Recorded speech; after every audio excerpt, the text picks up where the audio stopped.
नमस्कार, मैं हूं अखिलेश पांडे और आप देख रहे हैं सी न्यूज़ भारत। वक्त हो चुका है न्यूज़ बुलेटिन का। खबरों के इस बुलेटिन में हम जानेंगे कि कहां पूर्णाहुति और भंडारे के साथ हुआ श्री राम कथा का समापन। साथ ही जानेंगे कि कहां ट्रांसफार्मरों का सामान चोरी करने वाले गिरोह के 4 अभियुक्तों को पुलिस ने धर दबोचा।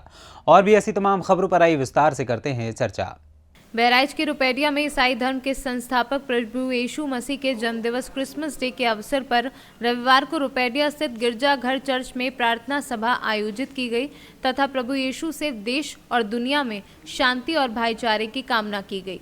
क्रिसमस के अवसर पर बच्चों ने क्रिसमस गीत प्रस्तुत किए। इस अवसर पर रुपेडिया चर्च के वरिष्ठ पास्टर रेवरेंड अवधेश कुमार ने श्रद्धालुओं को संबोधित करते हुए कहा कि प्रभु यीशु का जन्म पूरे विश्व में प्रेम, शांति और मानव जाति के उद्धार के लिए था। उन्होंने कहा कि सभी मनुष्य एक ही पिता की संतान हैं, सब भाई भाई हैं, सबके साथ तुम्हें प्रेम का व्यवहार करना चाहिए। बहराइच से सीनू संवाददाता नेम खान की रिपोर्ट। भदोई में पुलिस व क्राइम ब्रांच की संयुक्त टीम को बड़ी कामयाबी मिली है। विभिन्न जनपदों से वाहन सामान की चोरी करने व चोरी का माल बेचने खरीदने वाले गिरोह के 3 शातिर चोर पुलिस के हत्थे चढ़े हैं। सर, क्या पूरा मामला? ये पुलिस अधीक्षक भदोही महोदय के निर्देशन पे थाना गोपीगंज में राष्ट्रीय राजमार्ग पर क्राइम ब्रांच और थाना प्रभारी गोपीगंज के नेतृत्व में संयुक्त टीम बना करके चेकिंग का अभियान किया जा रहा था, चेकिंग चलाया जा रहा था।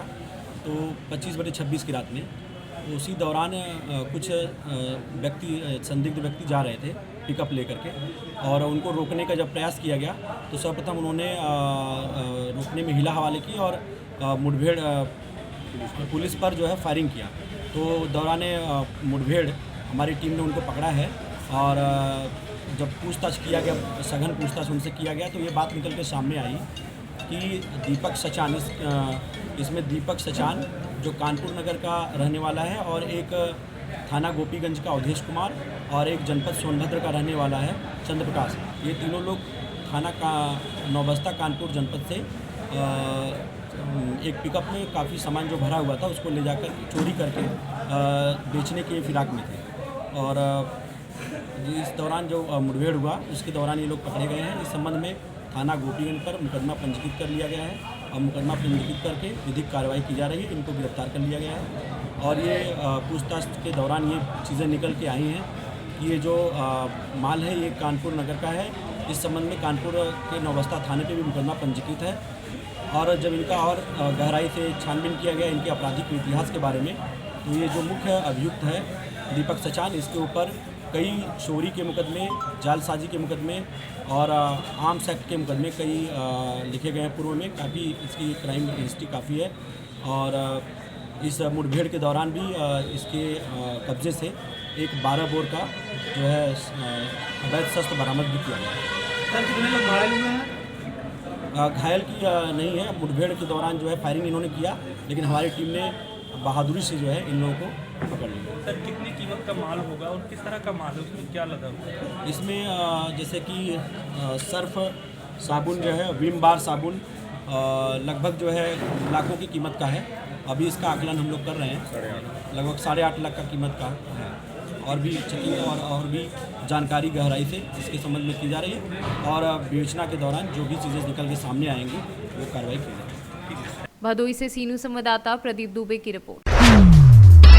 खबर गोंडा जनपद से। नगर के आवास विकास कॉलोनी के स्थित उपाध्याय चक्की के पास श्री राम कथा अमृत महोत्सव के आखिरी दिन रविवार की रात को भगवान श्री राम सबरी, सूपनखा, रात भरत मिलाप और राज्याभिषेक का वर्णन कथा के माध्यम से अयोध्या से आए कथा व्यास डॉक्टर संत शरण त्रिपाठी ने अपने मुखारविंद से वर्णन किया। उनके साथ कोरस में मनमोहन शास्त्री, सदाशिव पांडे शास्त्री, प्रवीण पांडे शास्त्री भी रहे।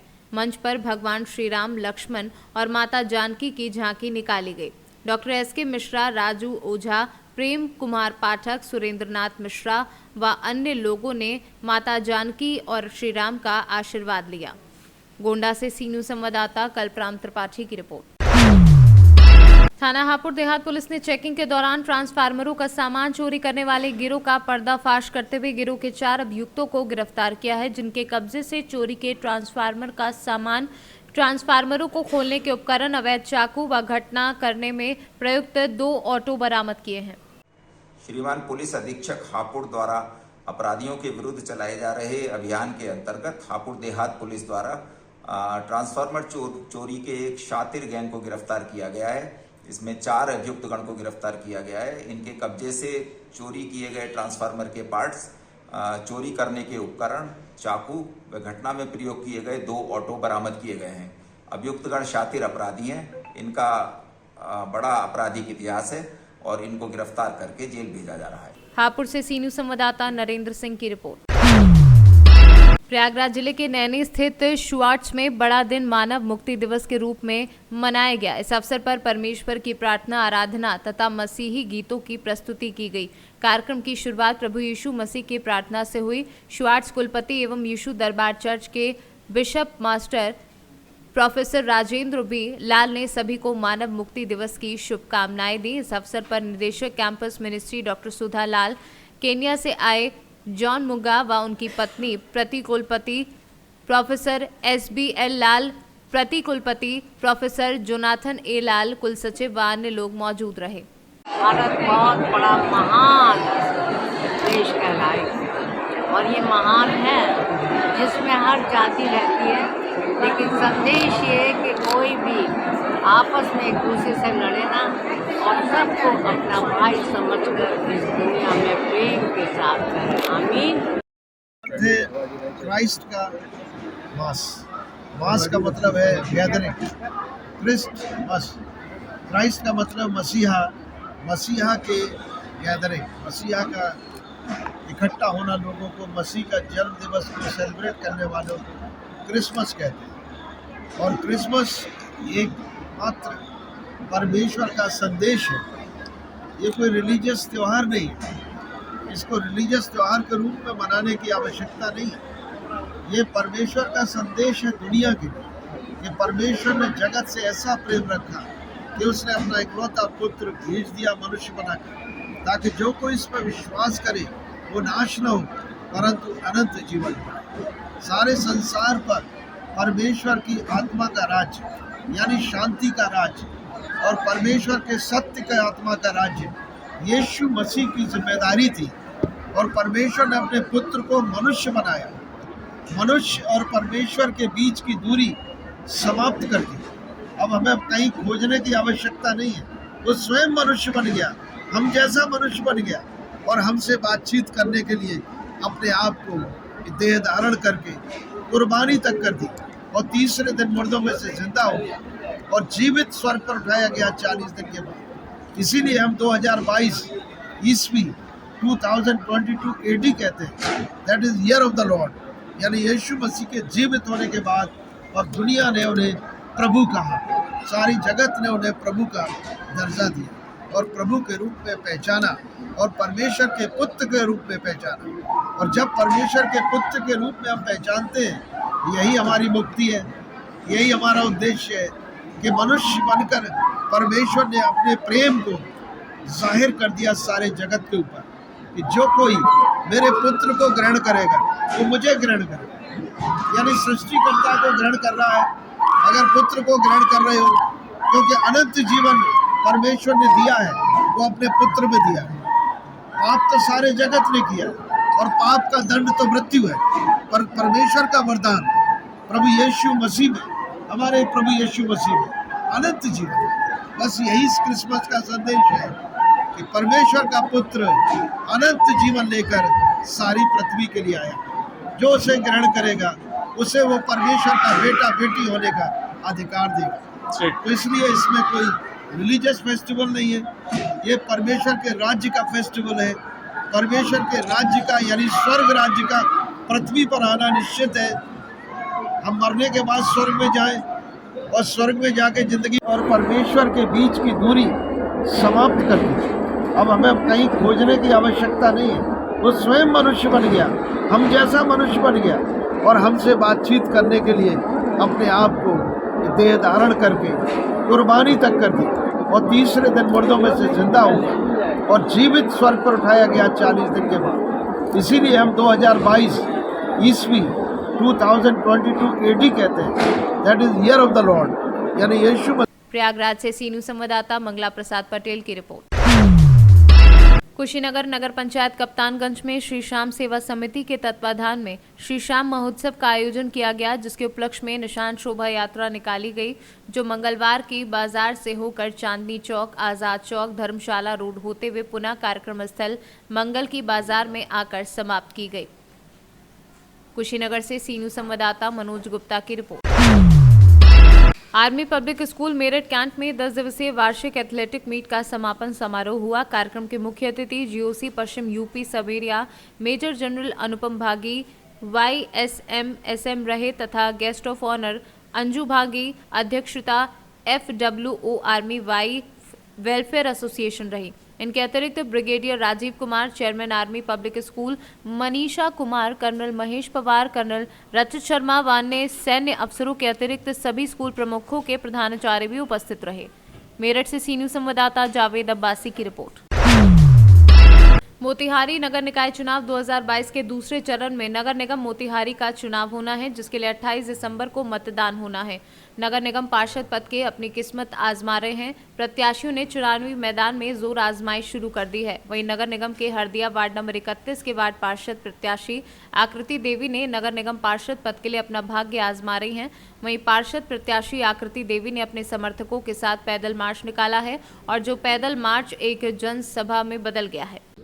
फर्स्ट बार 31 नंबर वार्ड हुआ है हमारा हरदिया पंचायत, बड़ी खुशी की बात है। नगर निगम हुआ है और हम लोग नगर निगम का वार्ड पार्षद जी को जो हम लोग को चुनना है, इतना बढ़िया श्यामलाल पटेल जी काम करते हैं। मुकदमाधारियों से बचाते ज़रूर है, मुकदमाधारी लोग का मुखिया ही रहा है।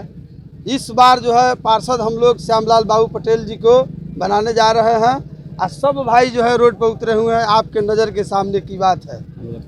ये रैली जो है हम लोग खुद अपने आप निकाले हैं, जो नहीं श्याम बाबू जी आप आगे चलिए, हम लोग पीछे हैं। जन सैलाब आपके आंखों के सामने है। आपकी वीडियो के माध्यम से जनता को दिखाइए जो हम लोग कितने लोग हैं और कितने समर्थन में हैं। हम लोग श्याम बाबू पटेल को 31 तारीख को माला पहनाने का काम करेंगे।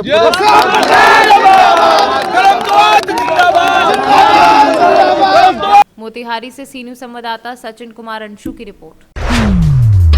टांडा तहसील क्षेत्र सरकथल कन्या महाविद्यालय परिसर में पूर्व में SRMS के राममूर्ति अस्पताल बरेली द्वारा लगाया गया निःशुल्क आंखों का कैंप में क्षेत्र के कमजोर, गरीब, मजदूर एवं किसान भाइयों में 70 मरीजों को निःशुल्क मोतियाबिंद, ग्लूकोमा एवं काली पानी के मरीजों को एकत्रित कर बस द्वारा रवाना किया गया एवं इससे पूर्व सभी को सिंचाई बंधु जनपद रामपुर शासन उत्तर प्रदेश के जिला उपाध्यक्ष राजकुमार चौहान कंबल का वितरण किया गया। रामपुर से सी न्यूज संवाददाता KP सिंह की रिपोर्ट। रामपुर जिला अस्पताल में मेन गेट से लेकर इमरजेंसी OPD तीसरी मंजिल वार्ड तक कैमरों से लैस किया गया है। पूरे चिकित्सालय में 64 CCTV कैमरे लगाए गए हैं। कैमरों का प्रसारण लखनऊ कंट्रोल रूम में बनाया गया है। रामपुर की हर स्थिति पर लखनऊ से नजर रखी जा सकती है। डॉक्टरों के केबिन से लेकर स्टाफ नर्स के केबिन तक में CCTV कैमरे लगाए गए हैं। कैमरे लगने की वजह है जिला चिकित्सालय में आए दिन बाइक की चोरी हो रही थी और स्टाफ द्वारा मरीजों से अभद्रता की जाती थी। किसको कंट्रोल करने के लिए CCTV कैमरे से जिला अस्पताल लैस किया गया है। कितने कैमरे लगाए गए हैं? हमारे यहाँ 64 कैमरे लगवाए गए हैं और जिसमें बाहर से लेकर अंदर तक सभी जगह कैमरे हैं और प्रत्येक वार्ड और प्रत्येक OPD सभी आच्छादित हो चुके हैं। 2 मेन गेट में है, उनका DVR पुलिस चौकी में रखा हुआ गया है और कोरोना वार्ड के अलग DVR है जो कोरोना वार्ड में वहाँ पर रखवाए गए हैं 32 कैमरे और 64 हमारे पास मॉनिटर में इस समय यहाँ पर मौजूद है। कितना खर्चा इसमें आ गया होगा? इसमें लगभग 90,000 के करीब कैमरे आच्छादित हैं, जिसमें 32 कैमरे हमारे DM साहब के द्वारा लगवाए गए थे जो कोरोना वार्ड में लगे हुए हैं, वो अलग से है उसका है। कैमरे लगने से क्या क्या फ़ायदे? कैमरे लगने से ये है कि चोरियां बहुत कम हो गई हैं, बाहर आने जाने वालों हर समय नज़र रखी जा सकती है और ये कैमरे हमारे और सारे ऑनलाइन हैं। इवन लखनऊ से भी इनको देखा जा सकता है। लखनऊ हमने हर कैमरे को शो करके वहाँ भेज दिया गया है ताकि हर कैमरे पर लिखा हुआ कौन सा कैमरा कहाँ का है, लखनऊ में बैठ के हमारे अधिकारी भी देख सकते हैं। रामपुर से सी न्यूज संवाददाता साजिद खान की रिपोर्ट। फिलहाल के लिए इस न्यूज़ बुलेटिन में इतना ही। देश दुनिया की तमाम खबरों के लिए देखते रहें सी न्यूज़ भारत। हर खबर आपके साथ, आपके हाथ।